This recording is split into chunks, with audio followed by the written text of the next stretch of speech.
আলু দিয়ে কত কিছুই না খাবার বানিয়ে নেওয়া যায়। দেখো, 3টে আলু সেদ্ধ করতে দিয়েছি। আলুগুলো ভালো করে সেদ্ধ করে নেব। আলুটা ভালো করে সেদ্ধ করে নিচ্ছি। এবার এইভাবে আমি কুচিয়ে নেব। ভালো করে ম্যাশ করে নেওয়া হয়ে গেছে। এখানে দিয়ে দেবো শুকনো লঙ্কা কুচি, জিরে, পাঁচফোড়ন,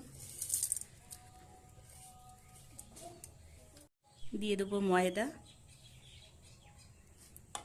দিয়ে ভালো করে মেখে একটা ডো তৈরি করে নেব।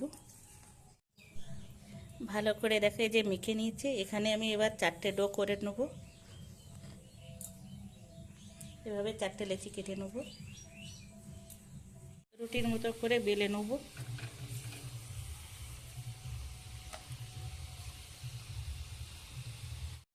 রুটির মতন করে বেলে নিয়েছি, কিন্তু একটু এই যে মোটা মতন রেখেছি। দেখো, এরকম মোটা রাখতে হবে। এবার কেটে নেব।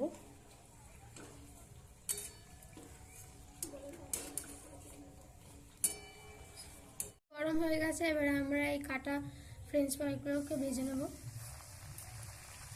লাল লাল করে ভেজে নেওয়ার পর আমরা তুলে নেব।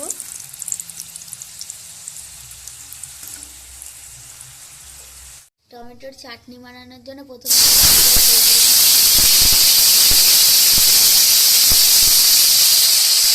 তারপর পেঁয়াজ, রসুন, লঙ্কা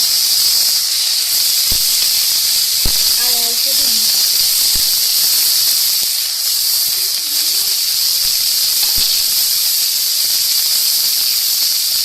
এবার অল্প নুন দিয়ে দিলাম।